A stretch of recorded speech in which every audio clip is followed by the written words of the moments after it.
Buenos días, bienvenidos a la escuela, el acto que homenajeamos, lo que es el 8M, un poco por adelantado. Este año el eslogan de 8M ETSAC son estas dos palabras que tienen mucho que ver con la profesión y con los que estáis aquí y las que están en mesa, sobre todo, que ha sido el de exitosas, xeitosas. Os presento el orden de actuación de las ponentes. La primera es Miriam Golubov-Sheps, que ya la debíais de conocer, Elvira Carregá, Cristina Ansede, Blanca Escrigas, Noemí Santa y una compañera, Nerea López Bolón. Vale, van a intervenir en este orden. Yo solo os voy a hacer una presentación. A ver cómo pasó esto. Dame esto, por favor. Vamos a ver. Cuando estábamos pensando en el eslogan, que es algo que también es interesante, pensamos que tenía que ver con las mujeres que os van a presentar hoy, pues el tema de presentación fue absolutamente libre. Ellas no vienen condicionadas por ningún guión. Entonces, ¿qué creéis que es una persona exitosa? Entonces, si buscáis lo que es exitosa, es una persona que suele cumplir sus metas. Pero para cumplir sus metas, estas personas se supone que tienen una determinada aptitud o unas determinadas aptitudes básicas, características de su formación, que las podríamos resumir diciendo que son personas que tienen determinación, algo que os hace también falta para trabajar en esta escuela y para formaros, tener claro un objetivo para intentar llegar a un nivel de aprendizaje o de desarrollo profesional, añadirle a la determinación otro componente muy importante que es la pasión. Si no sois capaces de desarrollar pasión, pues el éxito no llega. Pasión en lo que uno ama, en lo que hace. Tenéis que aprender a amar lo que estáis haciendo, cómo os vais formando, si no vais a pasarlo muy mal. Y luego, siempre todo eso acompañado de otro factor que es la mentalidad positiva. Ante lo desesperante, lo frustrante, lo que repito, porque lo que veo solo muchas caras de gente de primero, que repiten y repiten trabajos, hay que pensar que cada vez que me equivoco es algo que ya sé que no funciona. O sea, no es un fallo, es algún logro. Pero exitosa no llega, porque puede ser exitosa y ser insufrible. Entonces nosotros pensamos que las mujeres exitosas, si quiere pasar, os definí lo que era el éxito, ¿no? Con una serie de ingredientes. Pero ahora a las exitosas se les añade otra componente que son xeitosas. Si movéis la X de sitio, tenéis la palabra en gallego. ¿Y qué es una persona xeitosa? Pues es una persona, algo muy apropiado, que tiene buenas calidades, que es reconocido como óptimo por mucha gente. Pero yo creo que más que eso, si estáis pasando por la escuela y cuando entréis ahí por el hall, cogéis de vez en cuando alguno de esos papeles que pone el centro, diccionario de ideas recibidas, voy a preguntar así a la sala a lo loco cuántos leyeron el que ponía xeito. El director, menos mal que lo leyó el director. Entonces, director y la presente, leímos xeito. Curioso, porque después de reunirnos igualdad y escoger el eslogan, paso un día por esa mesa y digo, xeito, pero esto está mal escrito, será xeito. Entonces cojo la hoja y me la llevo. Claro. ¿Qué es una persona que tiene xeito en gallego? Es alguien que hacer las cosas con xeito es hacer las cosas bien. Y hacer las cosas bien no tanto por un interés inmediato, sino por el puro placer o gusto de hacerlas bien. O porque simplemente te satisface poner lo mejor de cada uno o de cada una misma en lo que uno está haciendo. Aunque sea a lo mínimo, y uno se esfuerce a lo mínimo pero con gusto. Esto no es mi frase, es de Pessoa sacada del artículo que debíais de haber leído. Entonces, ¿qué más decía ese artículo que os pusieron para leer?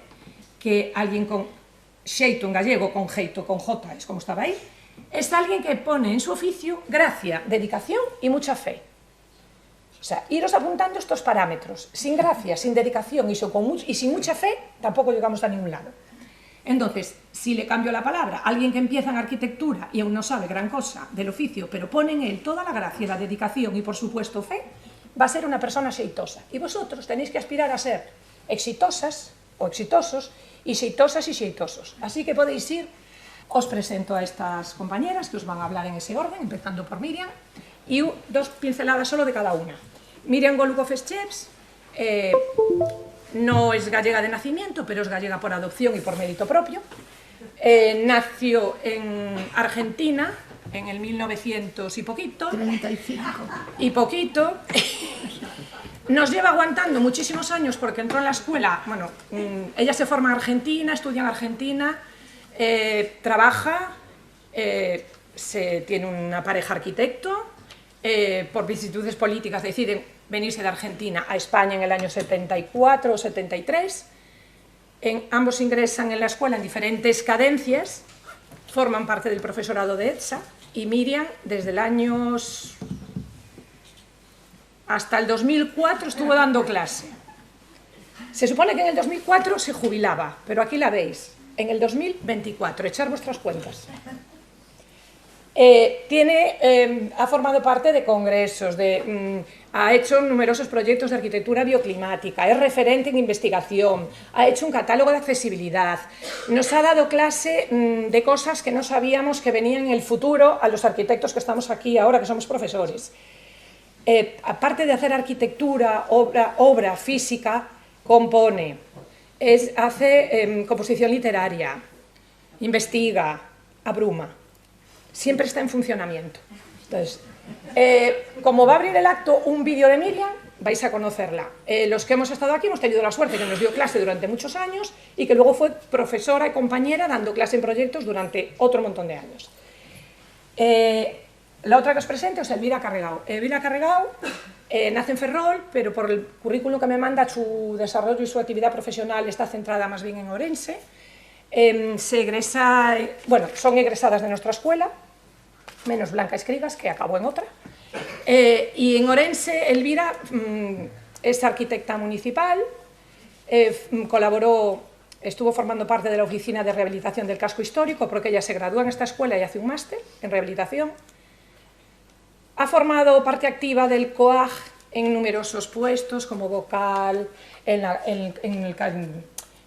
organizaciones que tenían que ver con género, se presentó para dirigir el Colegio de Arquitectos, no lo consiguió, pero sigue trabajando siempre en el colegio. Elvira ayuda a este centro, le pidas lo que le pidas del COAG, Elvira siempre te echa una mano.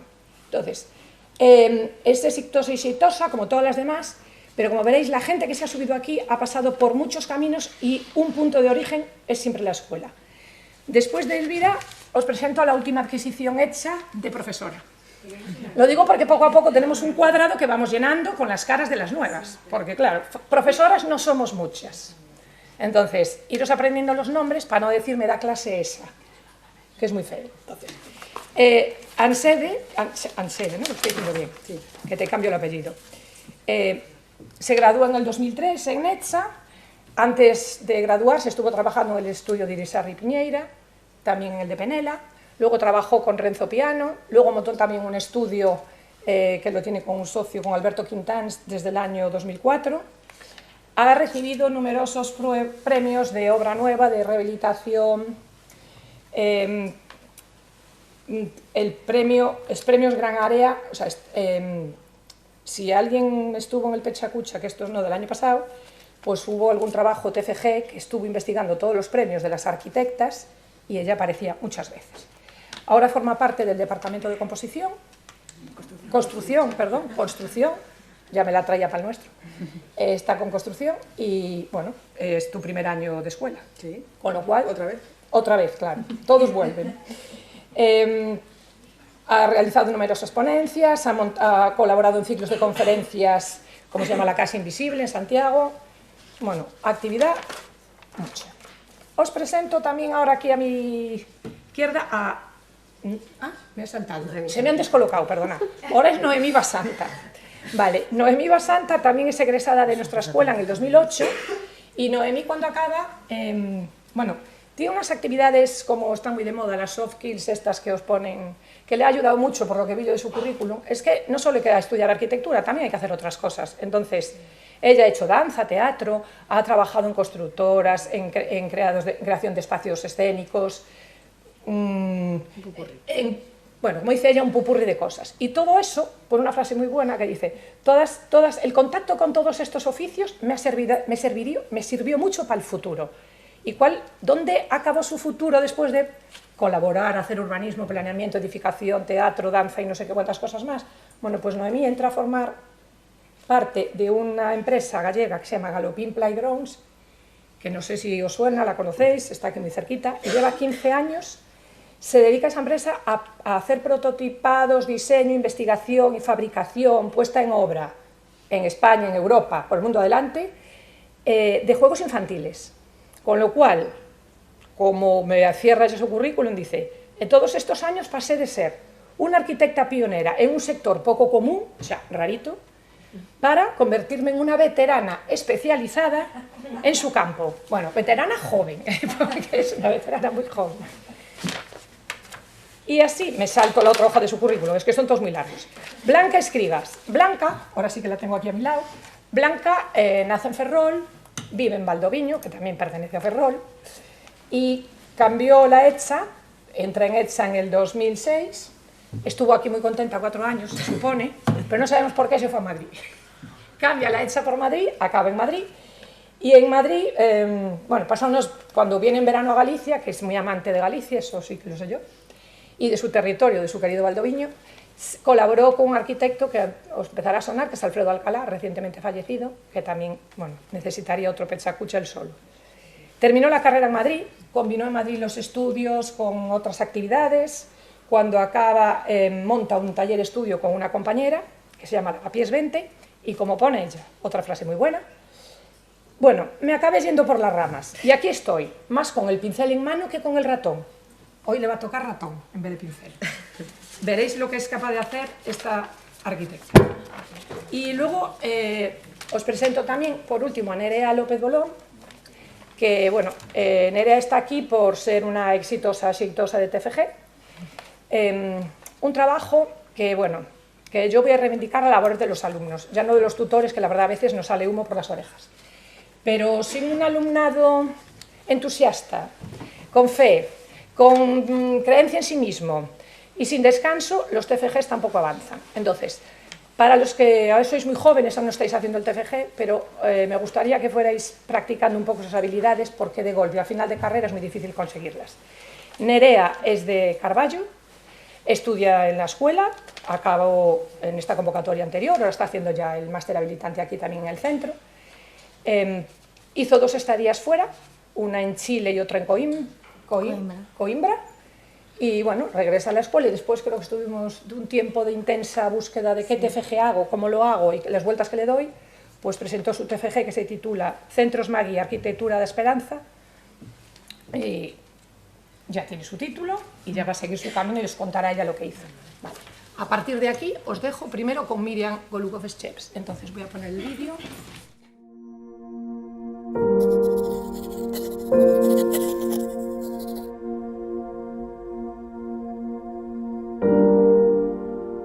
Cuando la primera época de la escuela no era según los métodos antiguos, en que, por ejemplo, el maestro de la madera o de la piedra hacía que el alumno o el discípulo hiciera exactamente lo mismo. Enseñaban con un ejemplo y no había lugar a modificaciones. En cambio, en la época nuestra, de cuando comenzó la escuela, sí se daban criterios para los conceptos fundamentales que tenían que tener en cuenta los alumnos para poder dar una buena respuesta, pero se daba luego libertad total para dar una solución, una respuesta al problema que se le daba. Eran más criterios y teoría que pedir una imitación del alumno a lo que hubiera hecho el maestro como era en la antigüedad.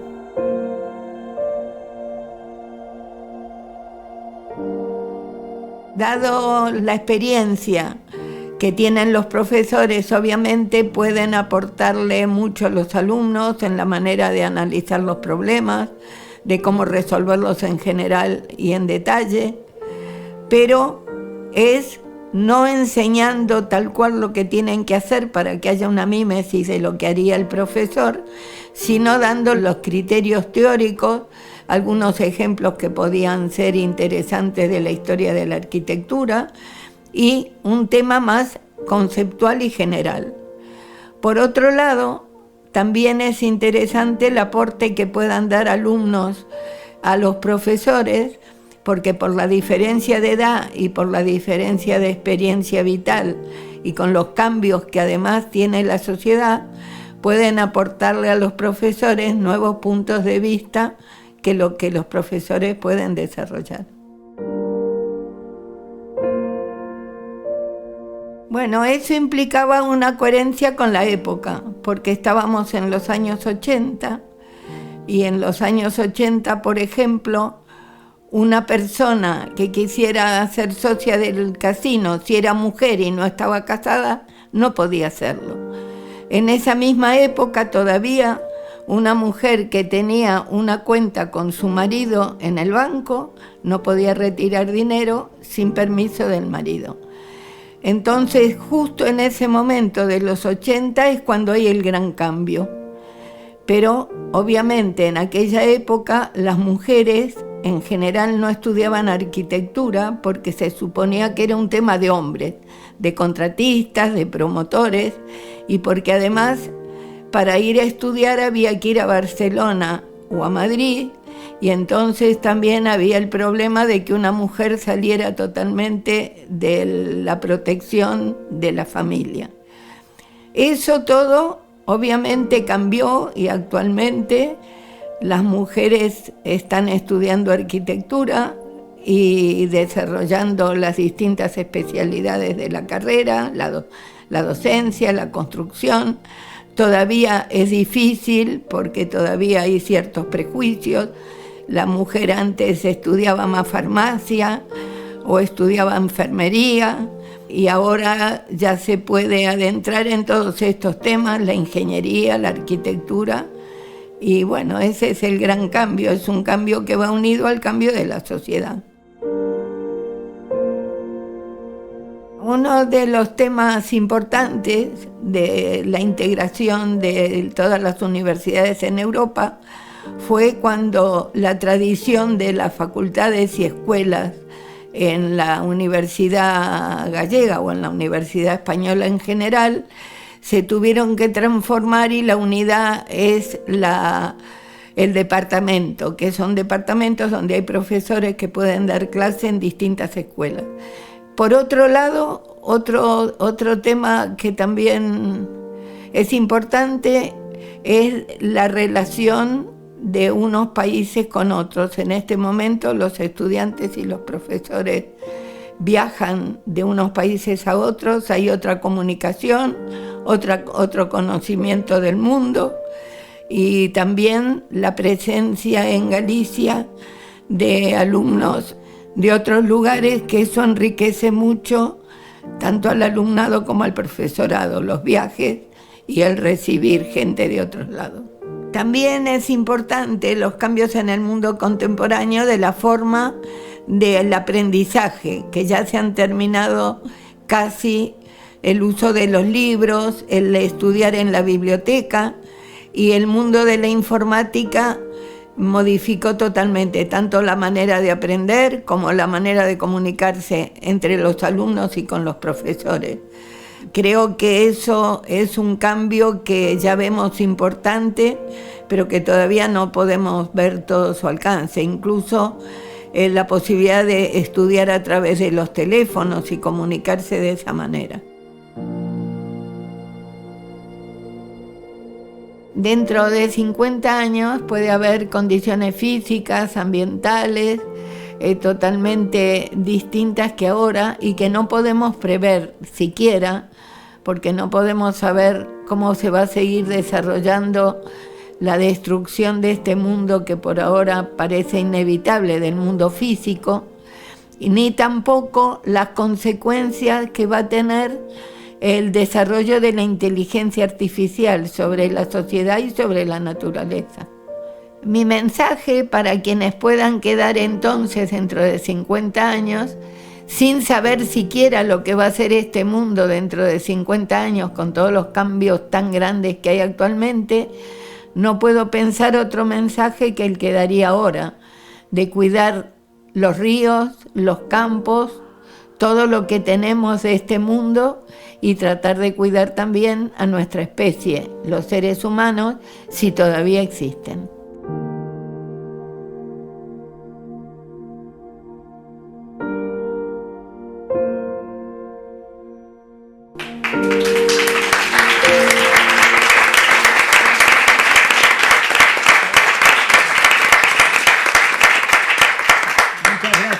aplauso. Bueno, espero que te den otro después, porque Miriam va a cerrar hablando ella en persona más tarde. O sea que ahora vosotros continuáis con la presentación. ¿Sabéis moverme el video? ¿Me lo gestionas tú ahí ya? Yo me creo que sí. ¿Me vais dando? Que sí. Habelas, hai arquitectas, habelas hainas, sempre as soubo, mas non sempre están donde deberían. Ás veces, moitas delas, semella que non existen. Gracias a las organizadoras, a la escuela, soy muy feliz todos los años aquí, celebrando este día con vosotras y con vosotros. No soy, lo sabéis, especialista ni investigadora, bueno, un poquito. Y lo de hablar se me da reguleras. Lo que sí soy es activista. Gracias por contar conmigo. Pero no siempre lo he sido. No sentía la necesidad, ni siquiera cuando a mediados de los 80 aterricé aquí, en La Seta, en una escuela con un, creo que 15%, a ver si os encontráis, no os vais a encontrar, de mujeres en el alumnado y solo 4 profesoras. Estaba Miriam, estaba Julia, estaba Pascuala, estaba Rosa. Quizás era un poco ingenua e inconsciente. Parece evidente eso que digo, pero ahí estaba. Si me buscabais, esa era yo. Durante mi experiencia profesional, en la profesión liberal, luego en la administración local o como directiva del COAG, o incluso haciendo pinitos como docente en algún curso de verano, lo mismo que en la ETSA, nunca encontré diferencias en los modos de acercarse al trabajo de los arquitectas y los arquitectos. Parece evidente esto que digo, pero me va a matar. Cuando en 2013 inicié mi labor como vocal del Colegio de Arquitectos de Galicia, pasé a formar parte de una junta de gobierno 2+13. De los 15 miembros, solo 2 éramos mujeres. 7+1 si descontamos a los presidentes y presidentas de las delegaciones. Vamos, que me invitaron a presentarme en un equipo 7 señores y yo. Parece lógico mirando los datos de la historia del colegio. Desde 1973, en los casi 300 cargos, 40 habían sido ocupados por mujeres. Pero entre ellas solo una decana, 7 presidentas y algún cargo más de Junta de Gobierno, o sea, 13 mujeres con voto en las juntas de gobierno frente a los más de 200 hombres en los 40 años entonces. Ahora son 50, pero en aquel momento eran 40. Era necesario cambiar la tendencia y buscamos en el 2015, lo recuerdo, candidaturas... Uy, ese estaba... candidaturas equilibradas. Tan solo bastaba considerar que si 1/3 de los colegiados éramos colegiadas, el número lógico en la Junta de Gobierno era 10+15, pero no lo conseguimos. No parecía un asunto significativo y la consecuencia fue un 13+2 y menos mal que no empeoramos. Esa ceguera me hizo plenamente consciente de la invisibilidad de las arquitectas. Era necesario tomar partido desde los órganos colegiales. Formaba parte, creo yo, de los compromisos adquiridos. Hai mulleres borboteaba y el 8 de febrero de 2016 tomó forma. Ahora sí que os vais a encontrar. Iniciamos una campaña el 8M de 2016, pone 2026 mi nota, con la única intención de visibilizar las luces y las sombras de nuestro día cada día, de nuestro día a día. Aquello fue muy exitoso, se apuntó todo el mundo, nos quedaron imágenes y proyectos, ideas muy bonitas, inspirador, de verdad.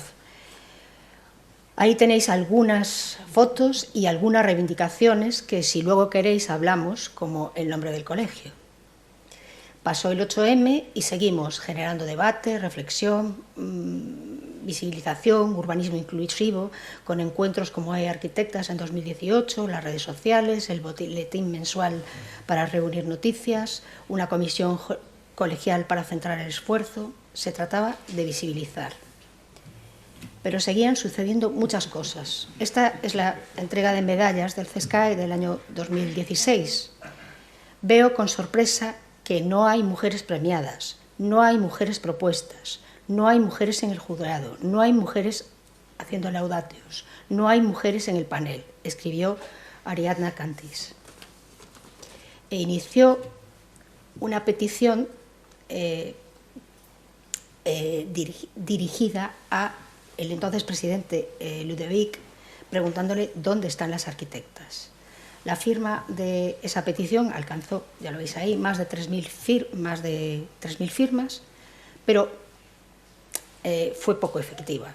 El presidente las convocó de un viernes para un lunes, eran señoras importantes, pero las convocó de un viernes para el lunes, y luego le surgió una reunión con políticos y no las pudo recibir. Las despachó con un representante y dándole largas al asunto. Un desprecio, vamos.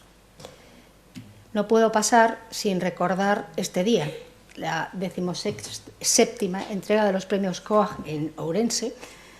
Subimos a un escenario a visibilizar esas barreras con las que nos encontramos. Alguien próximo a mí me preguntó que si de verdad me iba a subir al escenario a criticar al colegio, siendo directiva, pero yo creía que sí, que era el momento. Os pondría el vídeo, pero me matan, porque bueno, solo son 3 minutos, pero me matan. Y se lo mando a cualquiera de ellas y lo veis porque me encanta recordarlo y seguro que a ellas también, o a vosotros os encantará, fue emocionante. Lo que pasó en el Consejo fue que después de aquel presidente algo comenzó a cambiar. En el 2017 hubo elecciones y se presentaron 4 candidatos, ninguna mujer, pero el elegido propuso un equipo paritario y ahora sigue siendo paritario y además está encabezado por una presidenta que es Marta Vallosera. Estos nuevos gobiernos del Consejo avanzaron en propuestas apoyados en una encuesta sobre el estado de la profesión que se realizó en 2018, que está colgada en la página del CESCAE, que es muy interesante y que llamó la atención sobre la distinta percepción que tenemos las arquitectas, o que teníamos, no sé, las arquitectas, han pasado 5 años, y arquitectos encuestados. Los resultados fueron muy clarificadores, permitieron plasmar sus resultados en un diagnóstico del estudio sobre el estado de la profesión y hacer un plan de acción para la profesión, denominado plan de igualdad. No es exactamente un plan de igualdad, pero es un plan de acciones para la profesión. En ese enlace podéis acceder muy fácilmente no, me costó muchísimo encontrarlo, sabía que estaba y por eso lo busqué, pero bueno, os lo puedo mandar para que no lo tengáis que buscar. Bueno, los datos indican que hemos mejorado. Ese techo de hormigón del que le he oído hablar a Mónica muchas veces, que en el 2015 me parecía imposible romper, bueno, pues ahora ya vamos con la segunda Junta de Gobierno del colegio 8+7, además son 8 señoras. Los números de los premios van aumentando en porcentaje de mujeres y las colegiadas seguimos siendo 1/3, pero si veis ese por año me cansé de ver siempre 1/3, 1/3, 1/3, 1/3 y entonces pregunté, ¿pero no hay más? Sí, pero es que la década de los 70 y los 80 baja mucho la media. Pero simplemente somos más y hay otros datos que siguen avergonzando. Datos que nos alejan a las arquitectas de los caminos de valor y de reconocimiento. Están ahí algunos, están recogidos en el informe del CESCAE. La brecha salarial, las renuncias de las arquitectas, la renuncia a la colegiación en algún momento por conciliación, bueno, esas cosas. Además, no conviene despistarse de lo que nos rodea y afecta. Este artículo de La Vanguardia de estos días me puso los pelos de punta y no pude, y como estaba viendo estas cosas, no pude evitarlo. El 44% de los hombres creen que la igualdad ha ido demasiado lejos. Entre las mujeres jóvenes, esto lo comparte 1/3. Yo, como esto está lleno de jóvenes, luego a lo mejor me dicen que no es verdad, pero bueno. Y casi un 52% de los chicos entre 16 y 24 años están de acuerdo con esa afirmación. Lo dice el CIS. Bueno.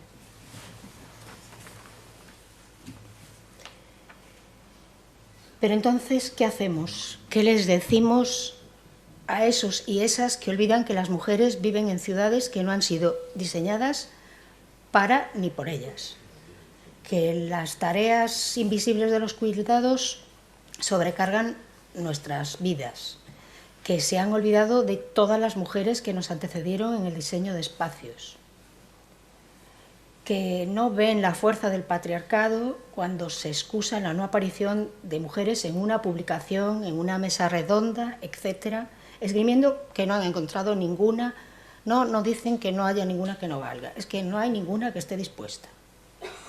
O que no somos capaces de reconocer que se siguen creando, que no son capaces de reconocer que se siguen creando espacios de desigualdad, perdiendo muchas oportunidades, o que los feminicidios y la violencia contra las mujeres son una realidad global. Y acabo con la última, que me van a matar, que seguro que me pasé. Por mi parte, ahora que hay mujeres, sigue su camino, no me voy a desentender. Creo que desde nuestros puestos, sean los que sean, nos toca seguir comprometiéndonos con pequeñas o grandes acciones.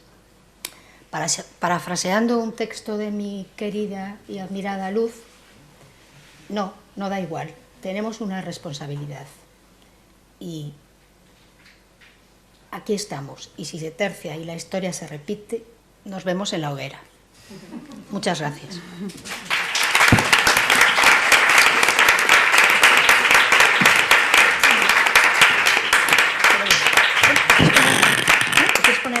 No, yo creo que veo bien. ¿Me dejas el teclado? Sí. Bueno, después de escuchar a Miriam, que abrió, como tantas mujeres de su época, tantas puertas, y a Elvira, viendo cómo se siguen abriendo, yo os voy a hablar de algo, pues, de mi propia experiencia personal como desde el estudio, ¿no? Pero concretamente del papel de dirección de obra. Yo creo que a nivel no podemos sí. A nivel proyecto ya ninguno encontramos grandes diferencias, pero sí en obra sigue habiéndolas. Entonces a mí me parecía bonito venir aquí a hablar para las que vayáis a estar en obra en algún momento, pues algo que a mí me habría gustado que me dijesen al empezar, ¿no?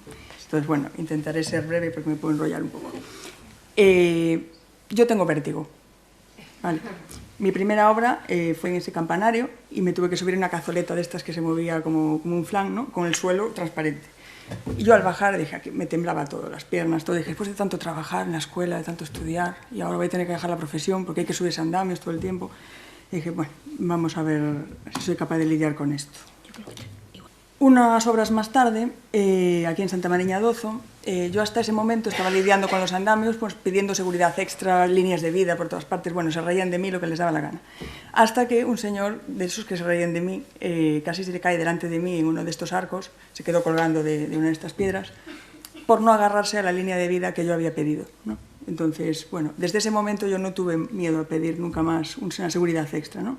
Al llegar a esta obra, Pazo de Feciñáns, yo ya me movía bien más o menos por las alturas, pero seguía haciendo ruido en mi cabeza, ¿no? Yo no me podía concentrar en lo importante, que en este caso era hacer injertos en madera con este carpintero alemán maravilloso, de la mano de Mikel Landa, que es un arquitecto vasco especialista, y estaba pues como haciendo ruido. Yo tenía que bajar a la plaza para pensar bien, yo allá arriba no. Y aquí me veis, feliz, a 86 metros de altura, en la catedral, en la Torre Norte. Y digo, ¿qué pasó? Pues que me pidieron que subiese a explicar esa obra, bueno, las construcciones constructivas que estaban empleando. Yo no pude decir que no, porque estar allá arriba y ver aquello era una maravilla, y subí como pude, porque aquello era un flan, lo que había arriba, y al bajar se me había pasado el vértigo. Luego me enteré que eso es una terapia de choque, y yo la apliqué sin querer, pero el caso es que en este momento ya dejé de tener tanto vértigo, o sea, me siguen dando respeto a las alturas, pero ya no pienso en eso, no me hace ruido en la cabeza, ese es el tema. ¿Y por qué cuento esto? Bueno, pues porque en dirección de obra hay muchas cosas que pueden hacer ruido mental, además del propio proyecto, ¿no? Puede ser el vértigo, puede ser miedo a conducir, que las obras suelen estar lejos, puede ser miedo a tomar decisiones, al pánico, a la presión de precios, de plazos, etc. Pero también, ¿por qué no?, inseguridades derivadas de ser nuevo en obra o también de ser mujeres en mundos de hombres. Que esto es una foto random que elegí por ahí, todas las fotos de nuestras obras son solo hombres porque no hemos encontrado todavía mujeres obreras, que las hay ya, ¿no? Sí que hay jefas de obra y hay aparejadoras, pero los que ejecutan después la obra es más difícil encontrarlos. ¿Y qué pasa? Esos miedos se pueden superar igual que se supera el vértigo. Entonces yo lo que os quiero contar hoy son algunos descubrimientos pequeñitos que he ido haciendo para que hoy en día yo esa inseguridad ya no la sienta, ¿no? Entonces, entre ser nuevo o ser mujer puede ser que parezca lo mismo. Y en muchas cosas lo es, pero yo tengo un socio y he podido ver que hay cosas que son específicas nuestras, ¿no? Por ejemplo, nosotros solemos llevar las obras por separado, cada uno lleva las suyas para evitar el teléfono roto, ¿no? Pero nos visitamos, entonces yo voy a visitarlo a él a sus obras y le hablan a él. Pero cuando él viene a visitarme a mis obras, le hablan a él, muchas veces, ¿no?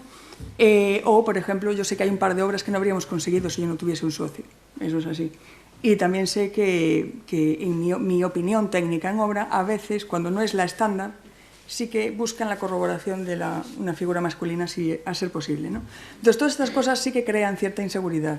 Y yo lo que quiero transmitiros es que, bueno, que se puede superar igual que se supera el vértigo, ¿no? Esta es mi primera obra, la primera obra que yo llevé de vivienda, hace 18 años o así. En esta obra yo la verdad es que no lo pasaba bien, porque en esta época cambiaron mucho las cosas, ¿eh? En esta época, después de comer, la obra olía a vino.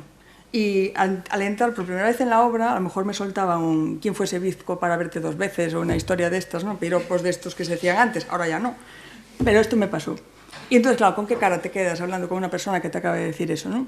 Pues son situaciones incómodas, eran situaciones incómodas. Ahora la verdad es que la obra se parece mucho más a un gimnasio de triatlón que a una taberna, ¿no? O sea, ahora ya cambió un montón el ambiente. Sí, cambió bastante. Y en esta obra, que todavía era al principio también, hace otra vivienda en Santiago, todavía sentía como ese ruido que decía que me hacía el vértigo. Bueno, pues en esta obra todavía lo sentía en cuanto a mi trato con las personas que yo tenía en obra. Me sentía ciertamente incómoda en algunos aspectos. Entonces, os voy a contar 3 pequeños descubrimientos que yo fui haciendo y que me hacen sentir segura, independientemente de que quien tengo delante me llame nena, niña o Cris o no tienes ni idea, ¿no? Son cosas que a mí me ayudan, a ver si os ayudan a vosotros, si os ahorran años, porque yo los descubrí hace no tanto. Esta es una obra que llevé hace 10 años y yo fui aquí donde me di cuenta de verdad de que se puede dudar. Puedes decir, no lo sé, puedes decir, la semana que viene te lo digo, voy a investigar, ¿cómo lo has hecho tú? ¿Qué pasa? Cuando te sientes inseguro, porque llegas a una obra y te ven joven y chica y no sé qué, pues quieres demostrar más de lo que realmente sabes muchas veces, ¿no? Y eso genera una actitud despótica. En realidad, no solo siendo nueva o mujer, ¿no? Es cualquier persona que se muestre con vosotros despótica, es porque tiene inseguridades. Entonces, lo primero es asumir que podemos tener dudas, que tenemos que tenerlas y preguntar. Y esa es la forma de aprender. Y esa es la forma de que las obras no se enrarezca el ambiente y que nos sintamos pues, libres de expresar lo que queremos expresar. Otro tema que, bueno, son cosas muy evidentes, pero bueno, para los que sois alumnos y todavía no habéis estado en obra, pues yo creo que puede estar bien. La obra es un tema de equipo. Es algo de equipo. Somos como directores de cine que estamos intentando que los actores saquen lo mejor de sí mismos. Y eso hay que entenderlo. Y eso significa que no podemos tener prejuicios, nosotras tampoco, con las personas que nos vamos a encontrar en obra. El encargado de obra es mi figura favorita de obra. Es una persona que a priori, bueno, pues es quien se siente más incómodo con que yo esté ahí. Y normalmente tengo que, durante 3 o 4 visitas durante la obra, demostrarle que sé de qué estoy hablando, porque no se lo acaba de creer de todo, ¿no? Tiene así como, me mira así un poco torcido.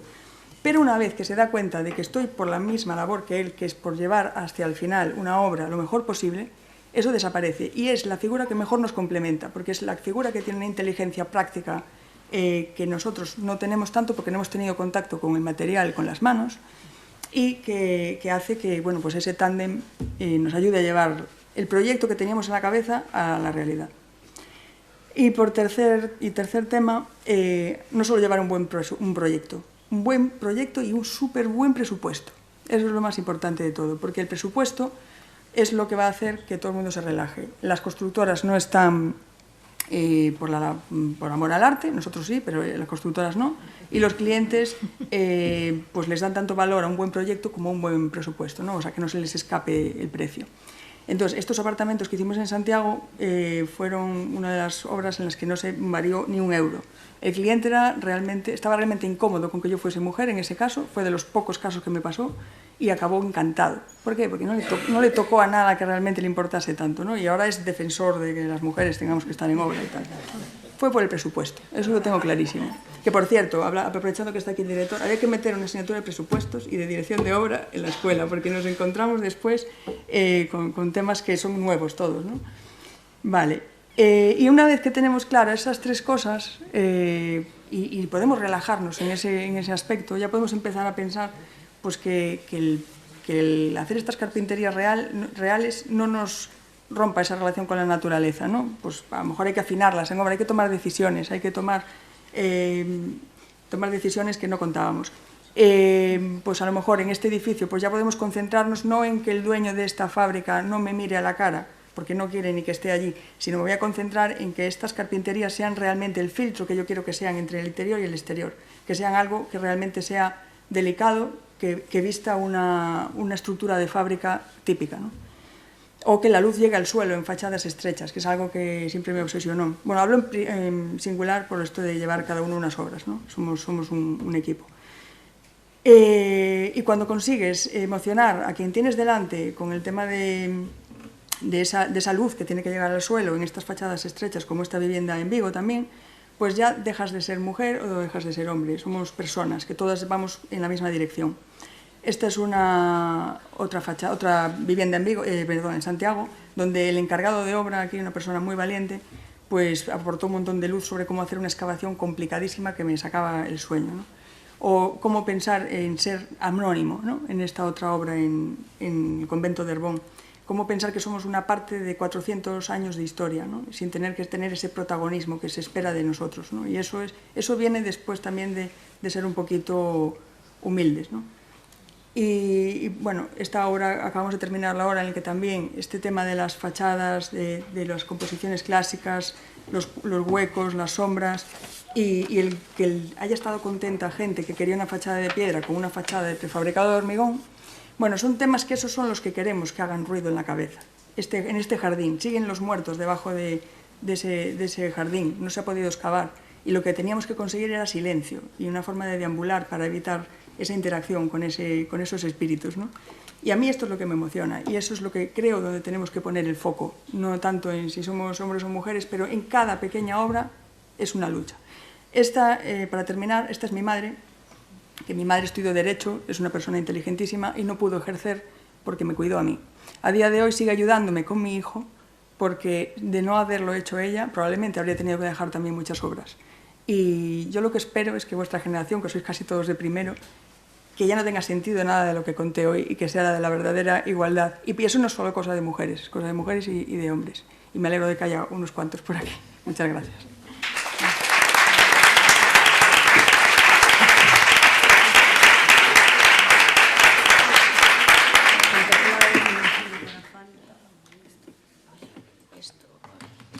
Bueno, agradezco a Amparo, a Mónica y a Igualdad de EDSAC la posibilidad de poder exponer pues, mi trabajo y en general visualizar a las mujeres que hace falta.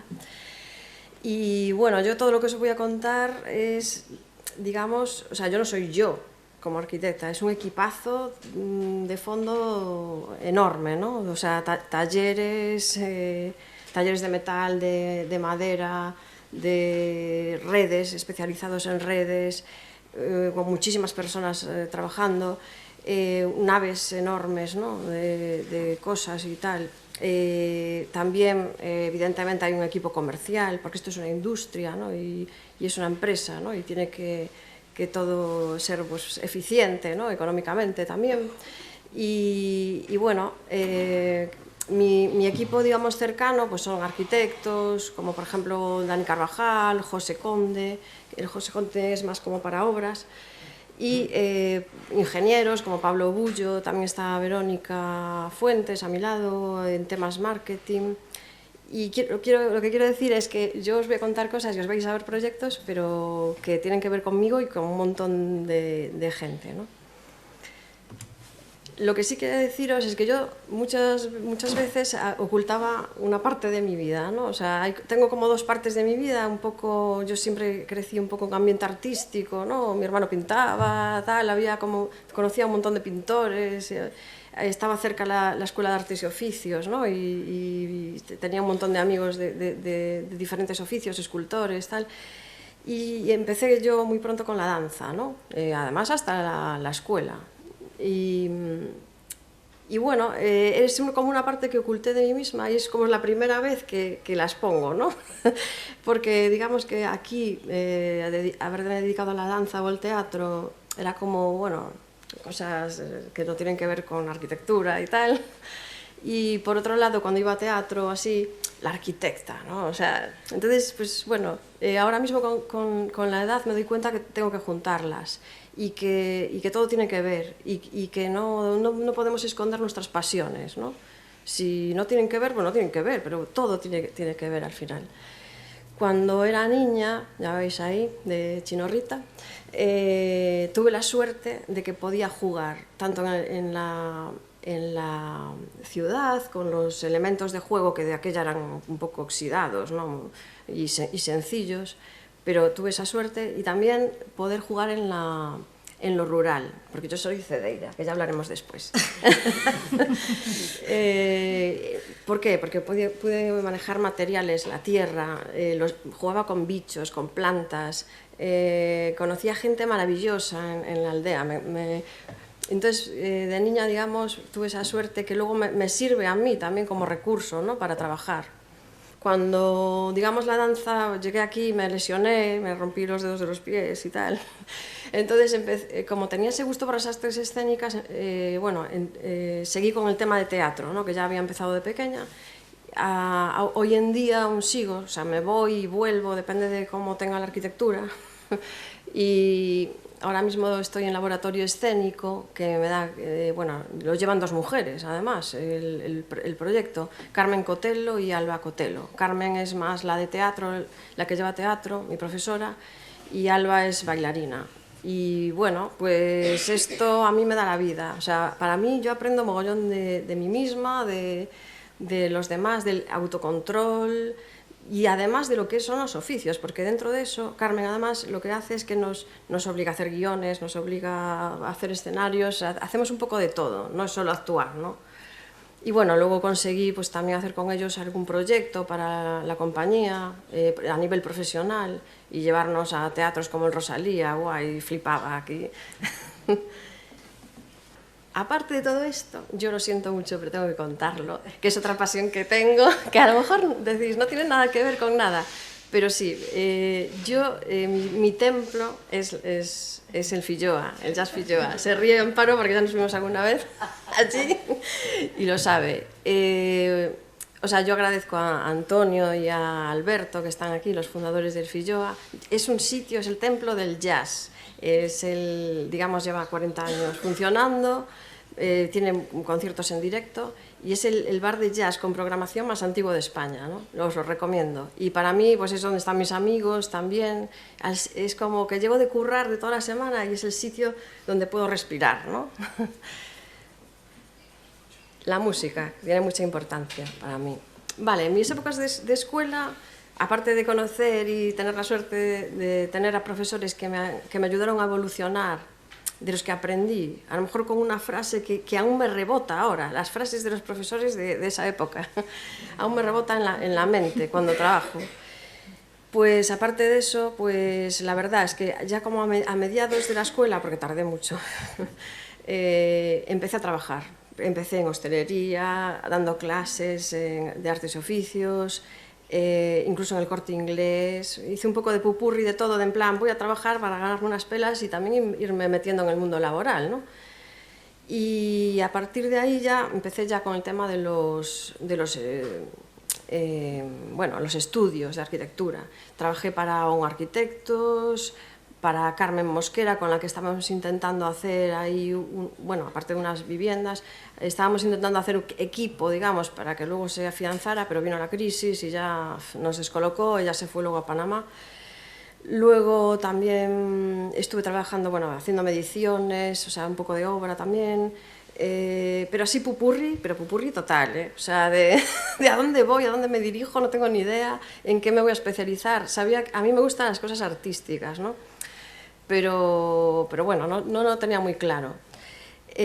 También estuve haciendo tanto arquitectura como urbanismo, ¿eh? O sea, en esto que estaba haciendo urbanismo descubrí que había una empresa que se llamaba Galopín y dije, pues voy a ver, ¿no? Y efectivamente me recibió el fundador, José Manuel Iglesias, y empezamos a empatar ya y a trabajar. Yo no tenía ni idea de juegos infantiles. De hecho pensé, esto será fácil, ¿no? Después de haber hecho arquitectura, pues será fácil, pero no, ostras, es súper complicado. Aquí tengo unas fotos de Woody Allen, perdonadme mis referencias, pero tenía una compañera que se llama Adriana Rodríguez, que también es una arquitecta de aquí, de esta escuela, que la conocéis seguro, y es majísima. Y bueno, el caso es que estábamos de coña siempre porque tenemos que volver a clonar una nariz. Resulta que Woody Allen, en esta película antiquísima, en su época así como de coñas y tal, pues eran un par de personajes que tenían que clonar una nariz y no tenían ni idea, ¿no? Pero bueno, ellos clonaban una nariz, le ponían una corbata y cosas así. Es muy simpático, pero bueno. Y yo utilizaba esto para referirnos a tenemos que hacer esto y no sabemos, pero lo vamos a hacer, y de hecho lo hacíamos, ¿no? Pues lo que nos pedían, ¿no? De hecho, bueno, nos lanzaban a cosas complicadas, ¿no? Y al final lo resolvíamos. También os digo que el espacio público en general es complicado porque tiene connotaciones tanto de la pedagogía, hay que saber de pedagogía, hay que saber de temas sociales, de temas políticos, económicos, hay un montón de fuerzas alrededor y entonces, claro, tienes que manejar esa complejidad. Para manejar esa complejidad necesitamos, por un lado, tener conocimiento, el más posible, ¿no? Yo aún estoy aprendiendo, claro, pero tener conocimiento de expertos, ser una empresa abierta al conocimiento de los demás, que venga gente de fuera a explicarnos cosas, evidentemente traer a niños. Nosotros tenemos las Salgueiras, que es un espacio natural donde traemos a niños y es como nuestro laboratorio de ideas, ¿no? Y también hablamos con expertos de fuera. Eso es lo primero, ser abiertos. Luego tener una capacidad de manejar diferentes lenguajes y materiales, porque si nos piden un dragón, o sea, nos pueden pedir cosas absolutamente delirantes, ¿no? Entonces tenemos que estar preparados para manejar eso, ¿no? Y poder llamar, por ejemplo, si no somos capaces de hacerlo nosotros, tener un artesano que trabaje la madera o trabaje la cestería, como veréis después, o cosas así. Y después de manejar técnicas, lo que los arquitectos deberíamos tener es que no se desvirtúe la idea, ¿no? Desde la idea original hasta el final, que no se desvirtúe, porque habrá fuerzas para que, digamos, por ejemplo, a veces nos dan un espacio y solo nos dan un rectángulo y no sabemos qué hay alrededor, no sabemos dónde está el norte, o sea, tenemos que forzar, ¿dónde está el norte? Y luego documentarnos y intentar forzar un poco eso, ¿no? De que nos expliquen mejor. Vale, yo llegué y empecé a indagar sobre pedagogía en lo que pude. Yo os digo que esto es un mundo muy grande. Yo, por ejemplo, pues yo qué sé, Froebel, por ejemplo, es un pedagogo, pues que es que antes en la infancia nadie pensaba en ella. O sea, de hecho los niños curraban, tal. Pero a partir de, digamos, lo de Freud y lo del tema de la psicología, el nacimiento de la psicología, nació un poco el gusto por pensar esto. Y, por ejemplo, él pensaba que era bueno que los niños salieran al exterior, que tuvieran contacto con la naturaleza y la necesidad del juego para aprender a vivir, ¿no? O sea, de hecho, los animales lo hacen en la naturaleza, juegan para experimentar, ¿no? Para el futuro. María Montessori, por ejemplo, también decía que los niños deberían jugar fuera y además lo bonito de ella es que decía que los niños tendrían que jugar como por ellos mismos, sin que el adulto le esté dirigiendo constantemente, ¿no? Esto del juego libre es algo que también nosotros intentamos, ¿no? Estimular un poco, dejarles el espacio para que jueguen, pero que ellos se desarrollen.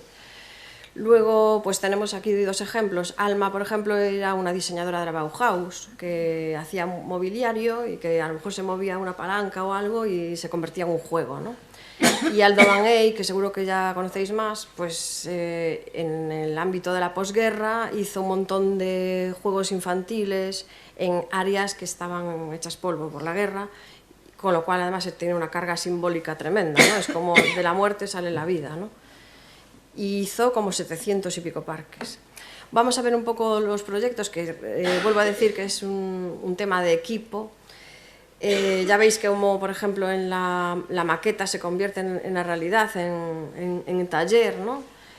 Tener esta posibilidad como arquitectos de tener esto tan cerca es como tener una pequeña Bauhaus, si me lo permitís, porque bajas al taller y tienes a expertos en todo, ¿no? En todos los materiales, tal, ves el material, lo tocas, ves la dificultad, ¿no? de montar las cosas.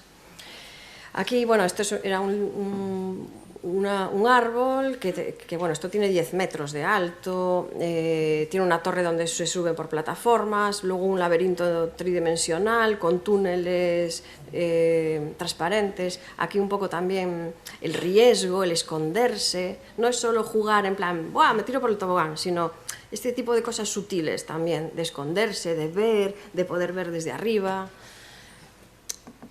Aquí hay otro árbol, ya en Viena, que, bueno, era un centro comercial que intentaban naturalizar un poco el espacio, ¿no? El espacio comercial siempre es un poco anodino, y entonces pues decidieron hacer un árbol con vegetación arriba, y ya veis también el mismo sistema. Esto nosotros le llamamos juego jaula, no es muy comercial el nombre, pero lo que significa es que en poca superficie podemos hacer que jueguen un montón de niños, ¿no? Y es totalmente seguro porque tiene una red y tal. No se pueden caer los niños más de 1 metro, por ahí. También diferentes plataformas, se pueden subir a otros niveles del edificio, toboganes envolventes, materiales como madera, metal. Aquí en Madrid hicimos también en otro centro comercial un avión, que también tuvimos que documentarnos cómo es el avión pues de esos años, ¿no? Y los niños juegan dentro, pero el tema aquí es que los centros comerciales buscan iconos, ¿no? De niños que digan, quiero ir al avión, ¿no? En lugar de quiero ir al centro comercial. Vale, esto es en Emiratos Árabes. Otra cosa que os quería decir es lo difícil que es también trabajar para diferentes culturas, porque cada cultura tiene su aquel. Los Emiratos Árabes, por ejemplo, ya incluso el calor te obliga a lo mejor a utilizar otros tipos de materiales, ¿no? Porque se queman las cosas.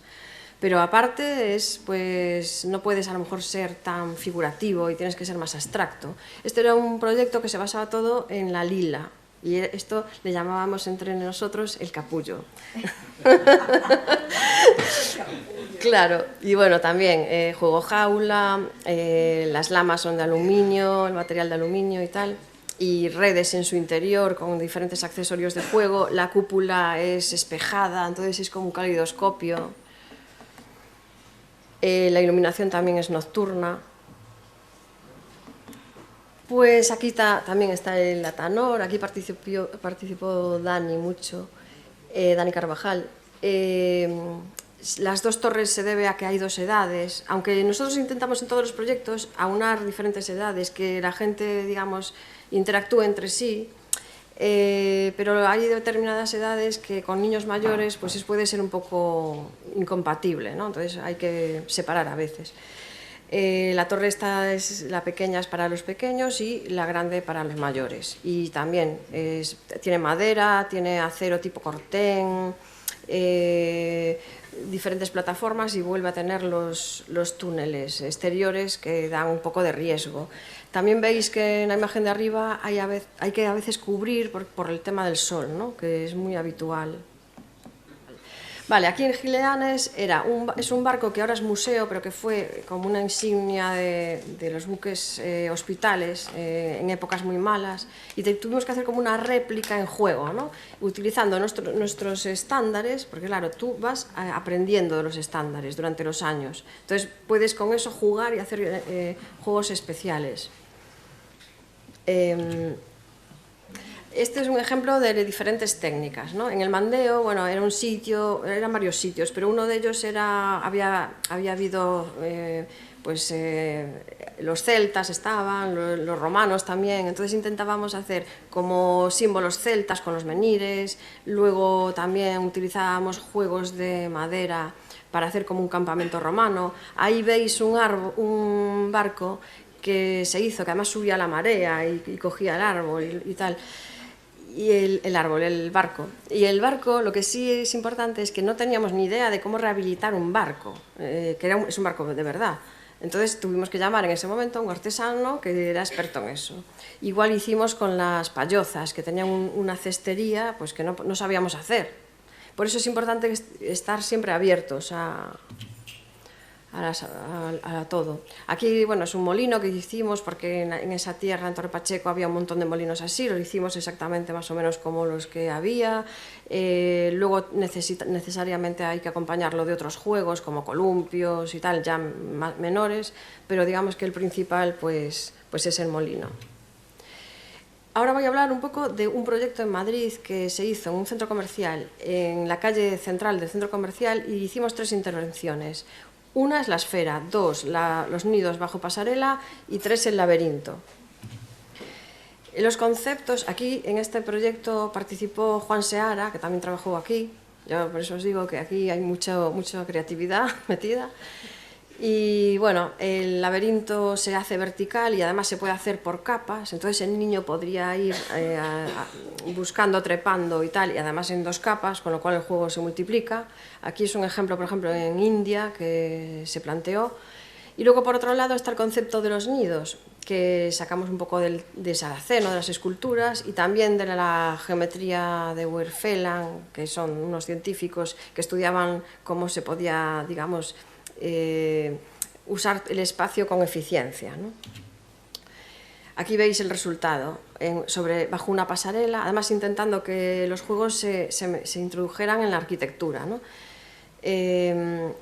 Bajo una pasarela tenemos los nidos que se comunican entre sí y los niños podían bajar por ese tremendo tobogán, y se accedía por el laberinto vertical de 2 capas, que está ahí en blanco. Vale. A mí esta imagen me parece impresionante, yo creo que de los montajes que tenemos es la que más me impresionó, que es la esfera en la esquina, ¿no? Esta esfera que luego fue muy icónica y se hicieron fotos hasta famosos y todo, pues básicamente lo hicimos en taller y lo montamos ahí, pero ya veis pues que desde el taller hasta la realidad pues hay un buen paso, y a veces se puede pasar mal, ¿no? Porque son tremendos montajes.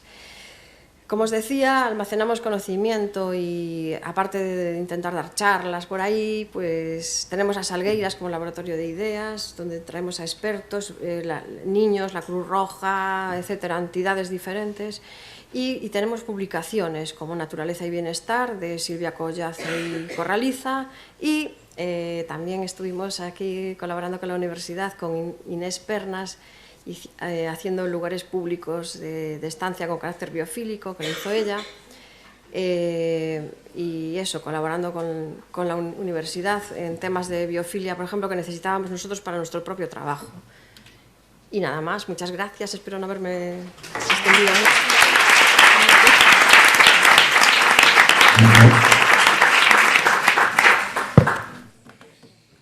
Bueno, lo primero, qué maravilla de trabajo. Creo que sería un poco más arquitecta si me dedicara a hacer espacios para niños. Bueno, muchas gracias por invitarme. Soy Blanca Escrigas, soy antigua alumna de la escuela. Como comentó Mónica, terminé la carrera en Madrid. Estuve aquí 4 años, que no son 4 cursos, pero os vengo a contar un poquito mi trayectoria, que no es tan, como hablan mis compañeras, pues tan compartida, quizás es bastante individual, porque mi trabajo al final lo he realizado sola a lo largo de muchos años. No quiero por eso sonar egocéntrica, ojalá lo que os muestro pues sirva de por lo menos de reflejo o de opción para alguno de vosotros también, que seguro que es así, creo. Como podéis ver, esta primera imagen que os muestro, como bien decía Mónica al presentarme, me acabé yendo por las ramas, pues me acabé yendo por las ramas desde muy prontito, porque por suerte o por desgracia me fue muy bien en dibujo 1 y no era muy fácil cuando yo entré en la carrera. Así que me agarré un poco a esa herramienta de trabajo, y esta imagen es un plano de mi trabajo final de carrera, en el que utilicé como herramienta tanto de trabajo, que eso lo utilicé a lo largo de toda la carrera bastante, como también de expresión gráfica. Al final fue un poco parte del peso que llevaba también el trabajo, ¿no? O sea que para que veáis un poquito lo que soy arquitecta, pero me dedico ahora mismo a la ilustración y al dibujo, y quizás fue desde la escuela cuando empecé a desarrollar esa herramienta realmente, ¿no? Bueno, os muestro pequeñas partes de mi paso por la escuela y de mi trabajo profesional, en el que siempre estuvo presente, la verdad, la herramienta del dibujo. Desde que estuve en la escuela, llegó un momento, esos 4 años que estuve aquí, ¿no? Yo empecé la carrera en el 2006, y es cierto que el último año que estuve en la escuela, el futuro que se nos presentaba a nuestras promociones no era maravilloso, la verdad. Estábamos en plena crisis y bueno, yo es cierto que en paralelo a los estudios pues siempre había estado un poco desarrollándome en otras pasiones, pues como comentaba aquí mi compañera, siempre tenemos más inquietudes, algunas se ven más afines o más directamente vinculadas a la arquitectura, como podía ser el dibujo, pero pues trabajos como la música, o ahora os iré enseñando, pero bueno, tuve ahí como un pequeño lapsus. Actualmente compatibilizo también mi trabajo de ilustradora con la arquitectura, y colaboro actualmente con un estudio en Ferrol, en el que igualmente siguen presentes esas representaciones en dibujo, que es un poco el lenguaje también en el que yo consigo entender la arquitectura y esos espacios, ¿no? Pero como os decía, pues entre medias, mientras estaba estudiando, me iba desarrollando en otras cuestiones que me parecían, siempre eran pasiones mías o formaban parte de mi vida, y que yo creo que también les fui dando mucho espacio por esa incertidumbre de lo que iba a ser de mí a nivel profesional una vez terminase la carrera. Entonces, por aquí, por ejemplo, en esos años de estudiante, la verdad era un tiempo que le dedicaba en el verano, no era súper fácil compatibilizarlo con las asignaturas para septiembre, que siempre tenía, pero aprovechaba los meses de verano pues para desarrollar otro tipo de proyectos. Como os decía Mónica, yo vivo en Valdoviño y nací en Ferrol y viví en Valdoviño toda mi vida, entonces el vínculo con el mar siempre fue importante, con la música, con el arte. Y durante los años que estaba estudiando la carrera, durante 6 o 7 años, estuve gestionando pues una escuela de surf, que al mismo tiempo culminaba como la temporada de verano con un festival que hacíamos de música, surf, arte y diseño. Entonces ahí también me di cuenta que me gustaba bastante meterme en líos de gestión de proyectos, etc. Esto, por ejemplo, es un poco un ejemplo de trabajos personales pues, que tengo en el campo de la música, y que todas las cosas que os muestro aquí estaban sucediendo en el mismo momento que yo estaba estudiando, ¿no?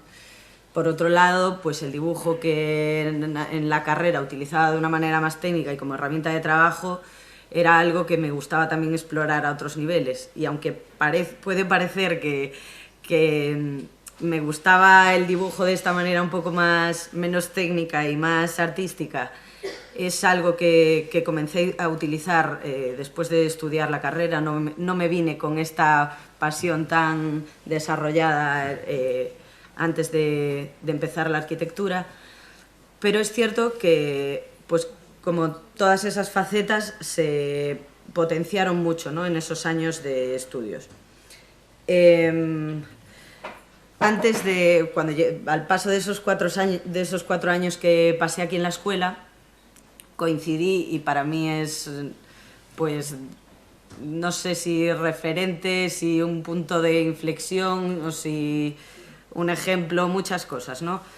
Coincidí en ese último año que estuve aquí en la escuela con Alfredo Alcalá como profesor, y la verdad que fue en ese momento sí fue un punto de inflexión, aunque lo pueda calificar de muchas otras cosas, ¿no? Ese año me invitó a pasar el verano en el Pazo de la Merced, colaborando en el estudio, aportando ideas. Él le llamaba la escuela de verano porque realmente no trabajábamos, seguíamos aprendiendo. Y seguíamos aprendiendo, era un poco como una continuidad del curso académico, pero viendo como ejemplo proyectos reales, ¿no? Estando en obras reales y desarrollando proyectos que quizás este punto de inflexión, decía Mónica, no sé por qué no terminó aquí la carrera, yo me marché a Madrid después de ese verano.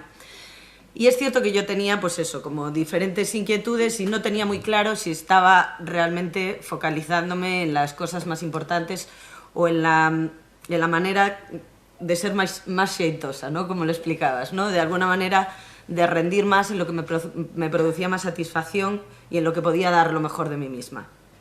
Pero fue estar ese verano con Alfredo lo que me hizo continuar con los estudios de arquitectura.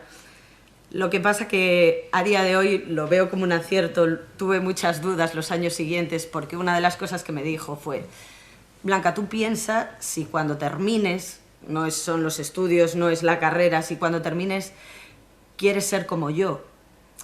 Y la verdad que quería ser como él, pero dentro del mundo de la arquitectura no era algo fácil. Ese verano recuerdo estar diseñando unas bodegas debajo de la ría de Ferrol, una vivienda, un apartamento que daba a las vías del tren para su mujer. Proyectos que se llegaban a desarrollar hasta un nivel prácticamente de ejecución que yo pensaba que esas podían ser las ambiciones, ¿no? Yo de mayor quiero tener una bodega debajo del mar. No eran situaciones muy reales y también es cierto que coincidieron pues quizás con los últimos años de la actividad profesional de Alfredo y tenía pues ideas muy locas y no se cortaba en desarrollarlas, ¿no? Yo en ese momento es cierto que una de las cosas que me había llamado mucho la atención y que me había gustado, ese curso que yo hice con él de proyectos, a él le había atraído, entre comillas, como mi interés por otras disciplinas que no eran la arquitectura, cosa que me había gustado mucho y que él me animaba a desarrollar, ¿no?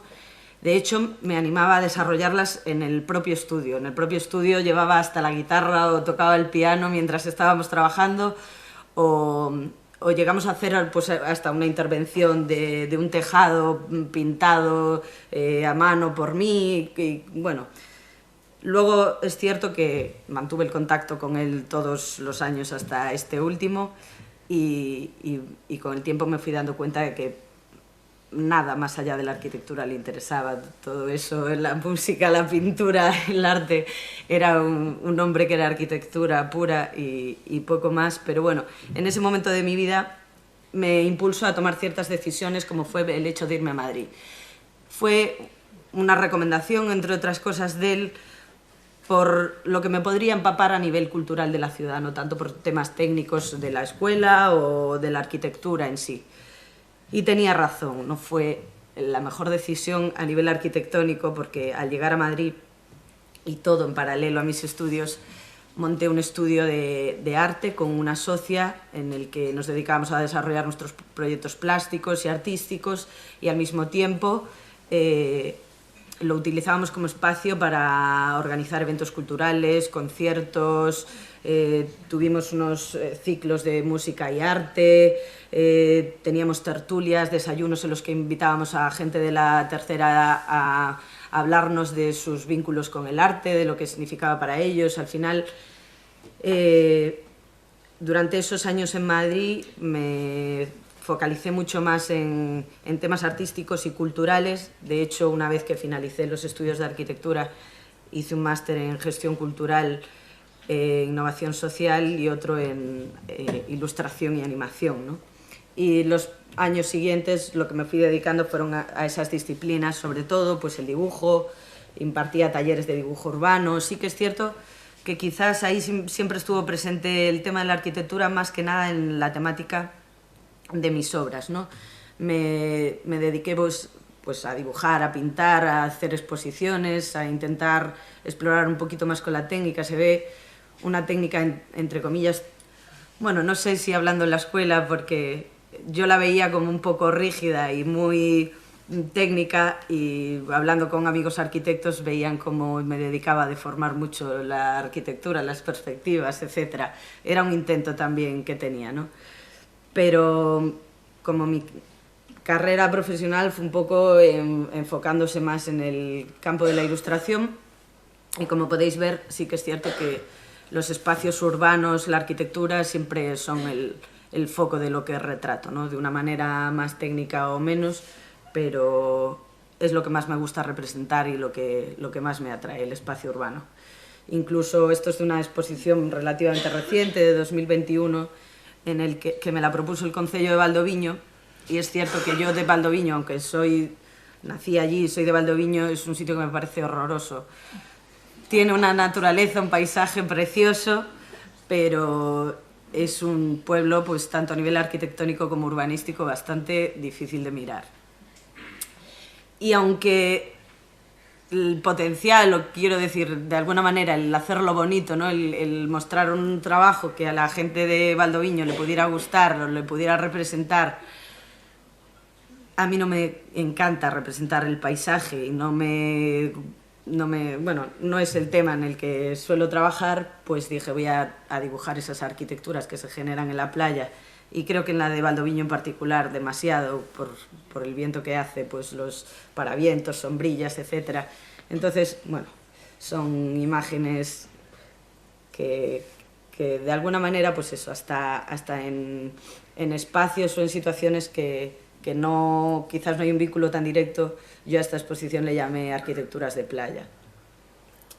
Luego, con el tiempo, pues es cierto que me dedicaba a dibujar, a hacer exposiciones, pero llegó un momento que quise dar un paso diferente. Digo, sí, dibujo, pero ¿y qué más, no? Pues a lo mejor a través de mis dibujos puedo contar algunas historias. Me llegó una oportunidad de hacer un trabajo editorial y fue precioso, la verdad. Estoy trabajando en otro ahora mismo y bueno, es un poquito más eso, más trabajo de ilustración, un trabajo muy bonito de todo el proceso. Lo hice con una editorial chiquitita que me dejó participar en absolutamente todo, elección del papel, revisiones en imprenta, y al final, bueno, pues sacamos un producto del que estábamos. Es un proyecto en el que también se metían varias disciplinas. De hecho, Allá en los mares es el título de una canción popular, y desarrollamos un proyecto también musical que a través de la web de la editorial se puede ver todas esas otras dimensiones del cuento. Y bueno, esto es un pequeño resumen de otro trabajo que estoy haciendo actual, que a raíz de ese máster que hice en animación, en ilustración y animación, estoy desarrollando un pequeño corto también con temática infantil. Y bueno, otros registros que quizás a los que no dedico tanto espacio, tanto tiempo, pero siempre vinculados con la pintura, como por ejemplo en el formato mural, que estos últimos años también se me han dado algunas oportunidades. Muchos trabajos con niños que me gustan mucho también. Y este, por ejemplo, es uno de los últimos trabajos que realicé, que era un calendario que fue un encargo para este 2024, de un calendario de Ferrol, en el que me centré también, porque siempre es cierto que la temática pues es siempre común, en edificios simbólicos, la mayoría modernistas, unos cuantos de Rodolfo Ucha. Aquí en la presentación del proyecto se ve que, bueno, no sé si esto lo podéis ver, ahí estaba Alfredo Alcalá en la presentación, que fue en diciembre, fue una semana antes de que falleciera, y quería dejarlo caer por aquí porque para mí ha sido una persona muy importante en mi vida. Y por último, este trabajo, que fue un encargo del Concello de Ferrol para esta campaña del 8M, y que, como decía Elvira, pues no sé, algunos me conoceréis y otros no me conoceréis de nada, que no soy alguien a quien conocer, pero soy activista también y hago lo que puedo a través de mi herramienta principal, que es eso, el lápiz, el pincel, la acuarela. Esto es un trabajo en el que combino la acuarela y el collage, y bueno, que viene muy a cuento, aparte a día de hoy mostraros este trabajo, que es lo último que he hecho y que, bueno, que no sé si, como definía Mónica, el xeito, no sé si está bien hecho, pero desde luego con mucha satisfacción y con mucho placer. Así que, nada, muchas gracias por atenderme.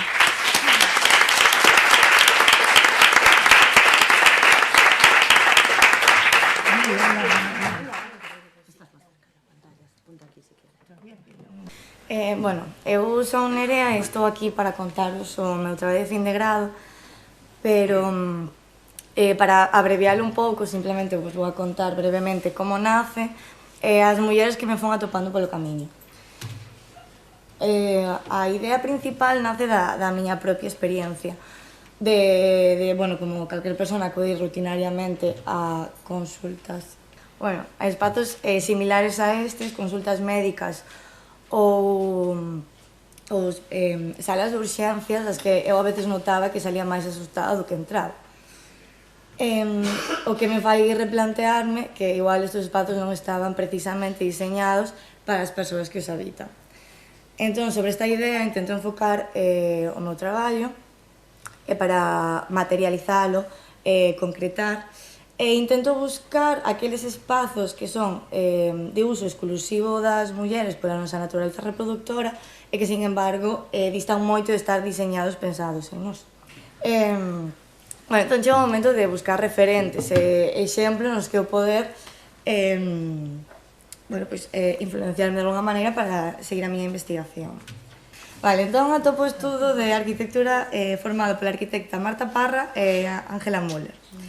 Este estudio de arquitectura interesoume porque, entre parte dos seus proxectos, fan isto, que é replantearse o espacio dentro dos hospitales onde as mulleres damos a luz.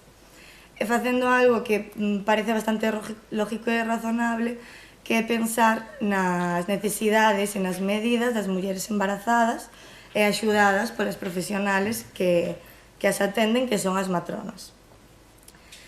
Aínda que finalmente o meu traballo non estuvo enfocado especificamente nesto, quixen traelas porque para min foi a referencia que tuven e foron as que me confirmaron que a idea que tiña non estaba tan loca e que podería seguir a raíz de aí unha liña de investigación. Comentar ademais que Marta Parra estuvo nesta escola fai 2 anos dando unha conferencia increíble sobre o teu traballo e que non foi a ETSAC a que lle dou un espazo, senón que foi a FETSAC. Xa que máis hai tantas persoas de primeiro que vai ser dentro dun mes, pois aproveita para o spam. Vale. Como este caso foi no seu momento descartado, veu un momento bastante crítico do traballo que era buscar un exemplo ou un espazo cal me permitira facer un análisis completa arquitectónica e da cal poder extraer conclusións que me derivaron nun traballo completo. Bueno, como digo, foi bastante difícil ata que un día a miña amiga Naza me díxome Mónica que te busques un edificio que se chama Cálida ou algo parecido e que está en Barcelona, busca a ver que atopas. Bueno, Mónica, a miña tutora, por suposto. A raíz de aí atópome con Cálida. Cálida é un edificio que está en Barcelona, é un centro de atención a pacientes con cáncer que se atopa no Hospital San Pau, ao lado do complexo modernista de Domènech Montaner. Está proyectado pola arquitecta Benedetta Tagliabue e a diseñadora Patricia Urquiola.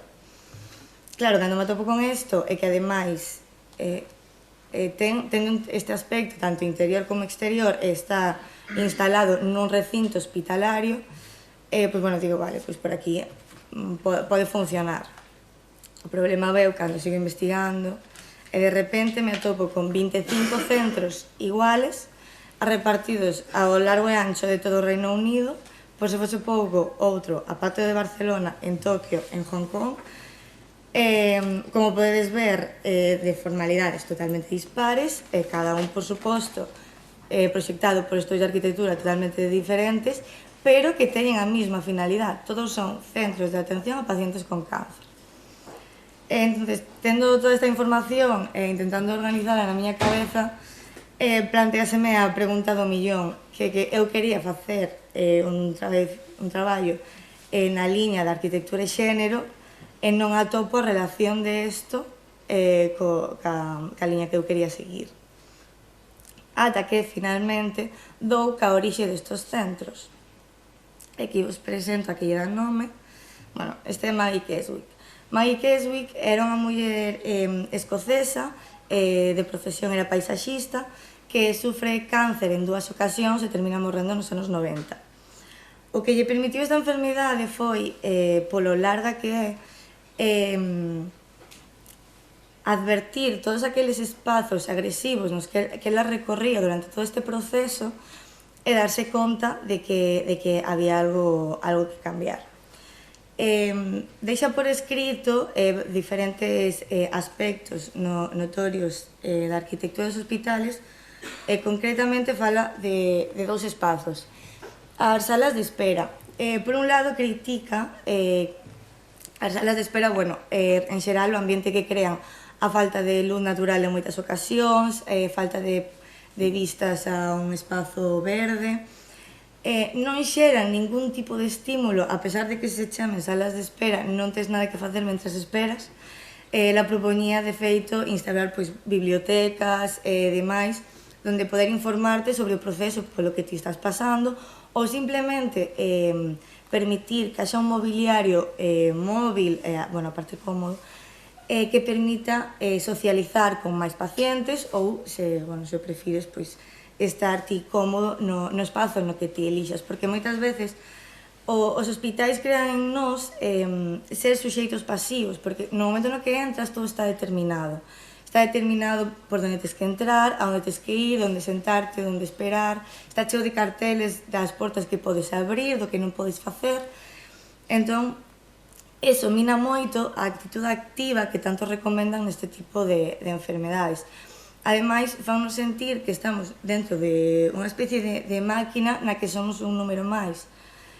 A vixencia do todo o que decía Maggie, non sei se vos dades conta, pero eu xa teño ido a consultas médicas nos Sergas, onde ti sacas un ticket, danche un número, entón a raíz de aí xa eres ese número para o centro de saúde no que estás. Bueno, e outra parte, tamén fala dos baños. Ainda que nós nunca os diseñamos para isto, Maggie afirmaba que era o sitio onde acudimos cando nos atopamos mal, queremos chorar e non queremos que nadie nos vexa. Buscamos intimidade. Bueno, pois, por suposto, estes son os baños do Hospital de San Pau, de feito, e como se pode observar, intimidade non xera, e de feito, ti te queres lavar a cara despois de chorar, antes de que nadie te vexa, pois tens que salir ao exterior.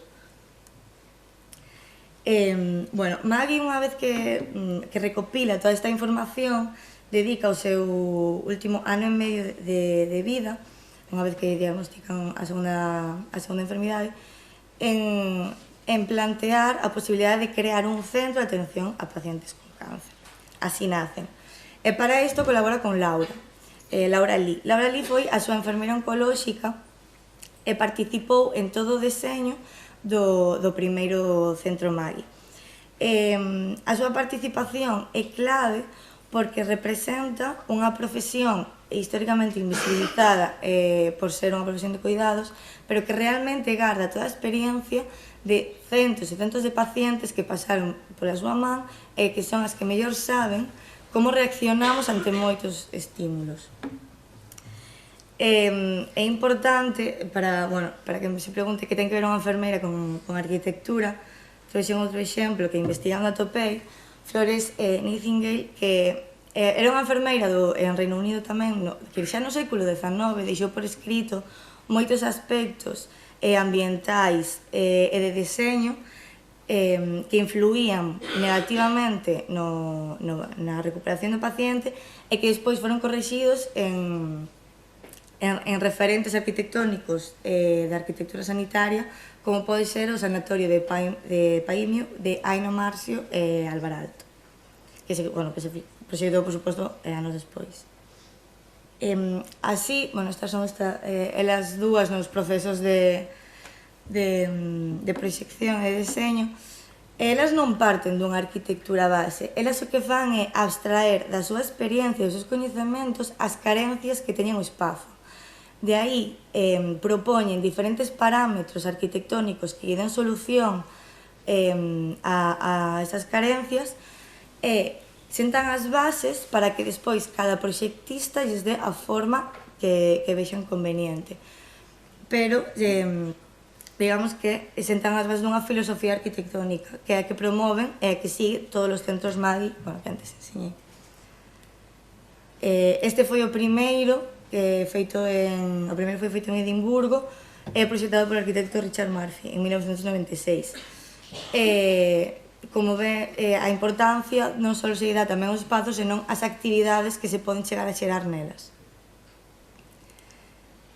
Para rematar, falando da importancia que tuvo Laura neste traballo, non só participou na creación do primeiro, senón que dirixiu todas as construccións demandas dos 25 centros que se chegaron a construir ata o día de hoxe. De feito, nesta imaxe podela ver supervisando o proxecto do centro de Manchester no estudio de Norman Foster.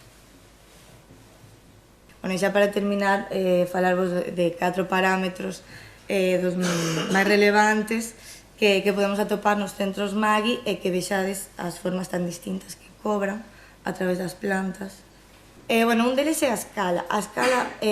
Presentar unha escala humana é moi importante a hora de querer desvincularse desa idea de gran bloque hospitalario que se levanta ante nós cando acudimos a eles, senón traer unha escala máis familiar e que nos xere un ambiente máis doméstico. Na idea dese ambiente máis doméstico introducen algo que é bastante inusual nun espacio público como é a cociña. A idea desto era domesticar o espazo e, aparte, elas foron capaces de ver o carácter social que ten unha cociña. De feito, a día de hoxe, as cociñas son o punto neurálxico de todos os proxectos que se van planteando destes centros, porque se deron conta que era onde a xente máis se reunía, era capaz de conversar nun ambiente moito máis distendido que ambientes tan institucionais como son os dos hospitais e compartir experiencias e demais. Por outro lado, os recorridos. Insisten moito en que os recorridos sexan fáciles e sinxelos de percorrer. Ademais, que sean amplios. Así se evitan desorientacións e, aparte, proporciona unha sensación de seguridade no momento no que entras porque tes o espazo baixo o teu control. Vale, nada, flexibilidade. En procesos tan longos de enfermidade pasamos por diferentes fases. Entonces, unha das premisas destes centros é poder adaptarse a cada unha desas necesidades, por eso intentan xerar espacios moi distintos que pasan dunha escala máis privada a máis social. Nada, bueno, xa para terminar, o resumen do que foi o meu traballo, que se unha cousa me axudou a aprender é que eu viña con unha idea moi cerrada de querer enfocarme a espacios que eran exclusivamente usados por mulleres, pero, bueno, que aprendín que o feito de incluir novas perspectivas, novas profesións na idea de diseño deriva no beneficio de todas e de todos, ao final. E nada, bueno, quería terminar, se me dá, como todo TFG termina con unha bibliografía, pois eu trouxen a miña de mulleres, que non me deu tempo a nombralas a todas, pero todas tuveron un papel moi importante na investigación deste traballo. Xa está. Moitas gracias.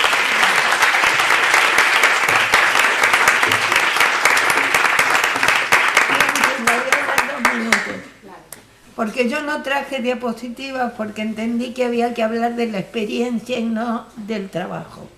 Entonces no traje... ¿Quieres que ponga la imagen? No, no vale la pena. Y ahora pechamos las imágenes. Bueno, yo les quería... que ahora estamos todos cansados, lo voy a simplificar más. Yo nací en 1935. En 1935... éramos 2.500 millones de personas en el mundo. Ahora creo que son 8.000. Con lo cual, el concepto de hacinamiento y de caos ya no lo voy a desarrollar porque no hay tiempo. Luego, Por ejemplo, los viajes. Un gran viaje que yo recuerdo, que había ido al puerto porque unos amigos ricos de mi familia venían a Europa. Entonces venían en un barco, traían vacas en el barco para darle de beber la leche a los niños. Y bueno, ese tipo de cosas. Y viajaban con una cantidad de bultos absolutamente inimaginable. Bueno, ese es el mundo que yo viví, ¿no? Luego me acuerdo cuando Vito Dumas, que dio la vuelta al mundo en un barquito, yo debía tener 6 años más o menos, por el año 40 y poco, o 40, dio la vuelta al mundo y llegó a Buenos Aires. Ese es un gran acontecimiento. Aviones existían, pero nadie podía viajar en avión porque los más ricos viajaban en barcos, ¿no? Yo iba a Montevideo, tomaba un barco que iba toda la noche para ir de Buenos Aires a Montevideo. Ahora, el aliscafo que va sobre el agua, yo creo que eran 2 horas más o menos que tarda. No, para que entiendan que el mundo era otro mundo. Luego vine a vivir acá.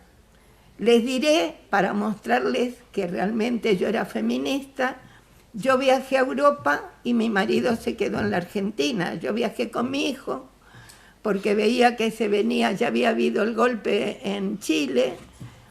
Entonces yo digo, va a haber un golpe igual en Argentina, me voy a Europa. Yo tenía amigos en París, yo me quería quedar en París.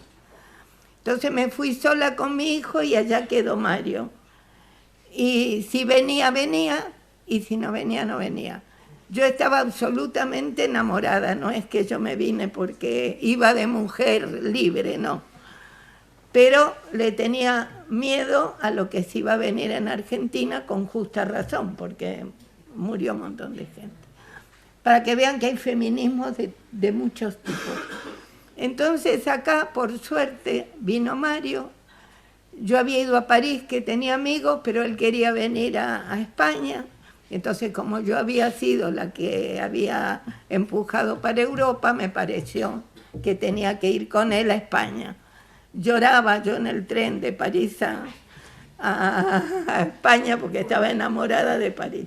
Bueno, y entonces llegamos a España y acá, en Autopistas del Atlántico, que por suerte todos los arquitectos estaban en contra, había lugar para trabajar. Y entonces a Mario, estaba acá Jesús Bermejo, que lo había conocido allá, que también es largo de contar, y le ofreció trabajar en Autopistas del Atlántico, cuando estábamos ya en España, y nos vinimos a Coruña. Entonces, como cuento siempre, una mañana de junio nos enamoramos de las galerías de La Coruña y decidimos que estaba muy bien vivir acá. Además, mi marido tenía familia en Ribadeo, con lo cual gocé todavía de las grandes comidas de aldea, los cantos en las bodas y todo eso. Yo estaba fascinada. Lamentablemente Mario murió muy pronto y en el ínterin Seoane nos había conectado con, ¿cómo se llama?, José Ramón López Calvo, y José Ramón López Calvo era socio del director de la escuela, que era, ya tengo 88, Franco Taboada, José Antonio, eso, me faltaba el José Antonio. Entonces ya entró Mario a la escuela y yo di 2 años de dibujo en aparejadores. Nunca supe si porque aquí no había plaza o porque era mujer y me querían probar. Eso tengo que hablar con José Antonio, que ahora tenemos mucha confianza.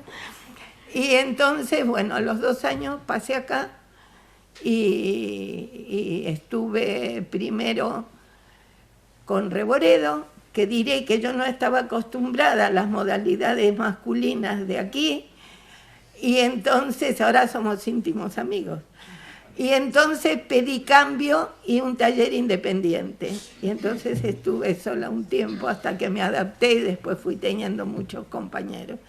Bueno, esas son las experiencias cuando uno va pasando los años.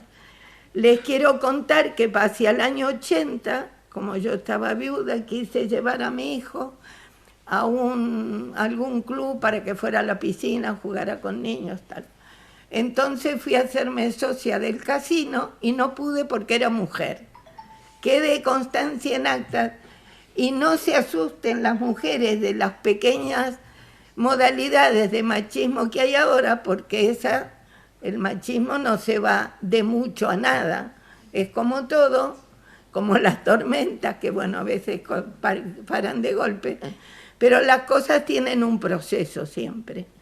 Y yo veo ahora un cambio enorme de lo que era la España la Galicia, cuando yo llegué, a lo que es ahora. Aunque haya todavía estertores de machismo inevitables, ¿no? Luego tuve la experiencia aquí en España, en Galicia, en las obras. La mejor fue la de que compartí con Cristóbal ¿cómo se llama?, de la Diputación, que fueron unos concursos que ellos hacían piscinas y yo otras. Y ahí tuve una experiencia maravillosa en las obras, porque te hacían caso los jefes de obra, todo el mundo. Yo creo que cambió bastante. Yo cierto es que venía de un país que no tiene aparejadores y ya había trabajado. Entonces tenía costumbre de obra, porque no existía más que el arquitecto director de obra.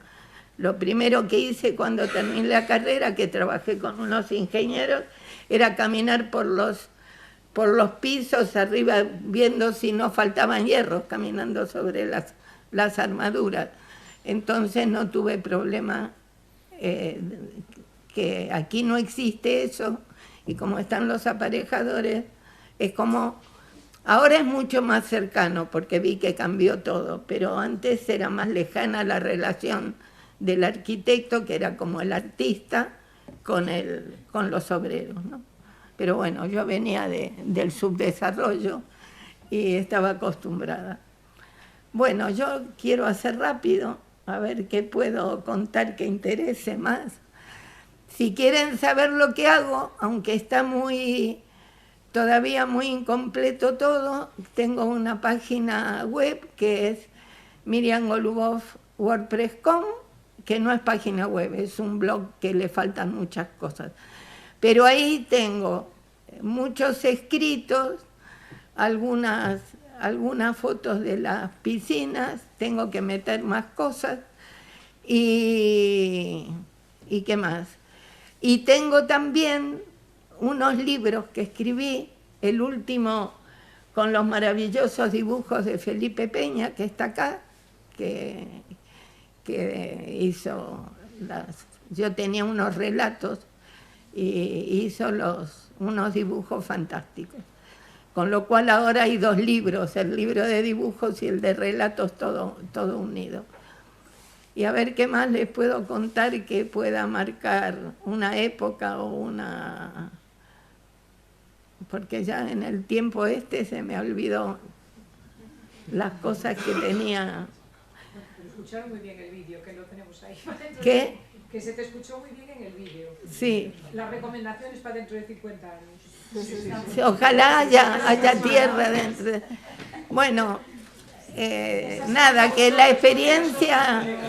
Y también tengo que nombrar a mi colaboradora de cuando yo trabajaba, de que ahora ya hay que colaborar con ella porque ya se puso más mayor y más madura, con Cristina García Fontán, que sin ella no hubiera podido hacer las obras que hice, que no están en ningún lado porque ni ella las tiene en ninguna página, ni yo tampoco, pero habría que ir y sacarle fotos y eso. Y que además era la que conducía cuando íbamos, pero no es por eso que lo hice con ella. Y que después tuve unas experiencias muy interesantes con los minusválidos, porque yo trabajé en la ley de accesibilidad, pero como yo soy muy conversadora, me hice amiga de minusválidos, iba a la casa y entendí bien el problema, ¿no?, profundamente. Y luego con Cristina hicimos juntas un proyecto buenísimo, pero que después no se usó para su fin, porque la persona que lo iba a llevar enfermó de cáncer y después falleció el que nos lo había encargado también, que era una vivienda, era una rehabilitación de una vivienda muy bonita, cerca de donde era, de Bayo, ¿no? Como para un lugar para minusválidos, y entonces tenía todas las habitaciones adaptadas, incluso una tenía una grúa para ir hasta el baño, luego tenían un lugar de reuniones para hacer como reuniones grandes de minusválidos, y esa fue una experiencia muy interesante, la de los minusválidos también. Y bueno, yo ahora, después de me cuesta, porque con todo el tiempo que pasó, a pesar de mi experiencia de años, Luego les voy a contar una cosa más y nada más. Que me dediqué un tiempo a la magia. Y entonces, pero a la magia arquitectónica. Y andaba con las varillas por los terrenos, viendo los buenos lugares y los malos lugares.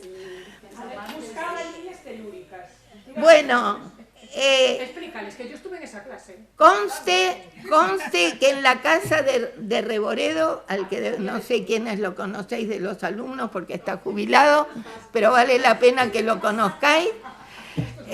Cuando se hizo la casa de Andrés Reboredo, yo fui con mis varillas y marcamos los buenos lugares para ponerlos, mira la cara que pone, para hacer las bases y dónde tenían que estar la entrada y las habitaciones, lo ubicamos en el terreno.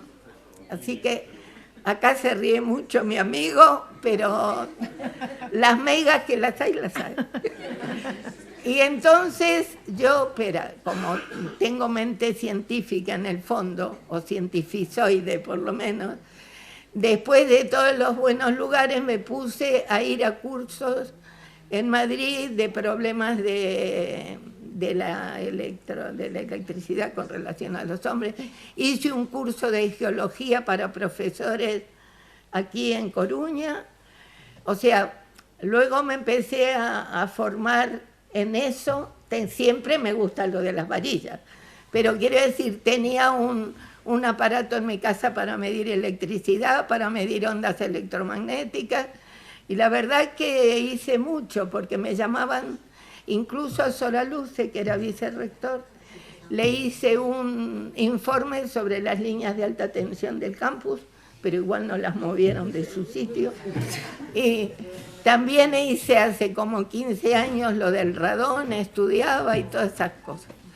O sea que bueno, que no soy un buen ejemplo porque fui cambiando de aficiones y me entusiasmaba con distintas cosas. Y nada más, hice muchos años de docencia y yo considero esto como era la casa de mis abuelos cuando era pequeña, que es como mi segundo hogar, ¿no? Y bueno, por ahora ya nada más. Chicos, como tenemos que cerrar...